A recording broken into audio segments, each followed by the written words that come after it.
بسم اللہ الرحمن الرحیم۔ ناظرین اور حاضرین، آج ہم ایک قربانی کے ایک اور اہم مسئلے کے پر بات کرنے جا رہے ہیں۔ آپ سے ریکویسٹ ہے آپ نے یہ چھوٹی سی ویڈیو پہلے مکمل سننی ہے، اس کے بعد آپ نے اپنی رائے کمنٹ سیکشن میں دینی ہے، اور ویڈیو اچھی لگے لائک بھی لازمی کر دینا ہے، اور چینل کو سبسکرائب کرنا بالکل نہ بھولیے گا، اور کمنٹ سیکشن میں اپنی رائے ضرور دے دیجیے گا۔ دوستو، آج ہم بات کرنے جا رہے ہیں، دوستوں نے واٹس ایپ اور کامنٹس کے ذریعے سوال پوچھا ہے کہ کیا جانور ایک جیسے ہوں، مکس ہو جائیں، 4-5 جانور علیحدہ علیحدہ قربانی ہو، لیکن پتہ نہیں چلے کہ کون سا جانور کس کی قربانی کا تھا، کس شخص کا تھا، تو اس کے لیے شرعی حکم کیا ہے؟ تو قربانی کا وہ اپنا جانور کرے گا، وہ جیسے جس کے ہاتھ جو آ گیا وہ کر دے گا، اس کے لیے شرعی طور پر کیا حکم ہے؟ اور کسی کا جانور یعنی گم ہو گیا، مکس ہو گیا، اس کے لیے شرعی حکم کیا ہے؟ اور جانور قربانی کے نام لگانے کے بعد اس کے اندر کوئی عیب آ گیا تو اس کے لیے شرعی حکم کیا ہے؟ دوستو، سب سے پہلے ہم بات کریں گے کہ جانور ایک جیسے 5-7 دوستوں کے اکٹھے جانور تھے، وہ یعنی اکٹھے مکس ہو گئے، ایک جیسے تھے، وزن بھی ان کا بس تھوڑا بہت ان کا فرق تھا، یعنی جسامت کے اندر، گوشت کے اندر، باقی ان کی جسامت بھی ایک تھی، کلر بھی ایک تھا، پتہ نہیں چل رہا، تو سب سے پہلے یہ ہے کہ بیٹھ کر آپس کے اندر صلح صفائی کے ساتھ جس کے ہاتھ یعنی اس بات پر راضی ہو جائیں کہ جو جس کے ہاتھ جانور آئے وہ اپنی قربانی کر سکتا ہے، اسے لے جا سکتا ہے۔ البتہ تھوڑا سا اس بات پر فقہی مسئلہ یہ ہے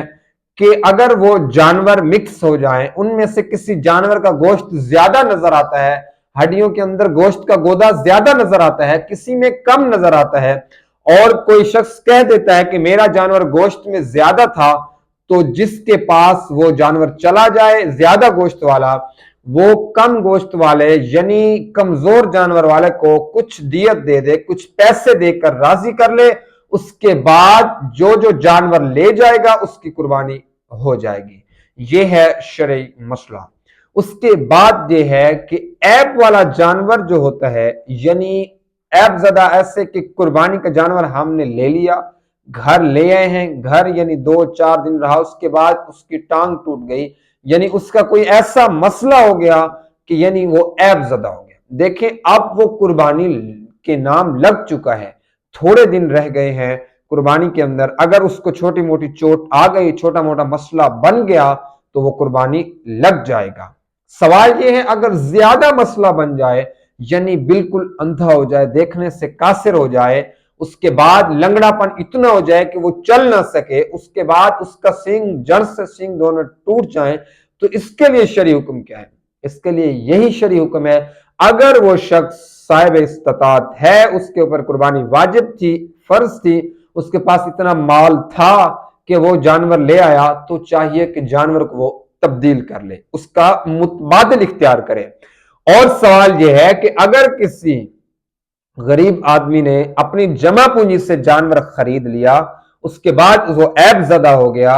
اس کے اوپر قربانی واجب، یاد رکھیے گا، فرض بھی نہیں تھی، واجب بھی نہیں تھی، بس اس نے اپنی خوشی کے لیے کچھ جمع پونجی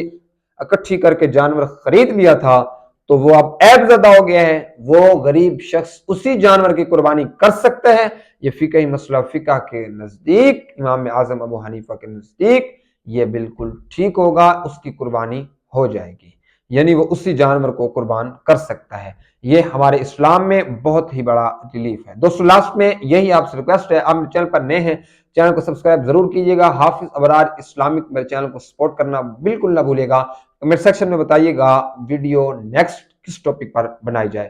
تب تک کے لیے اللہ حافظ۔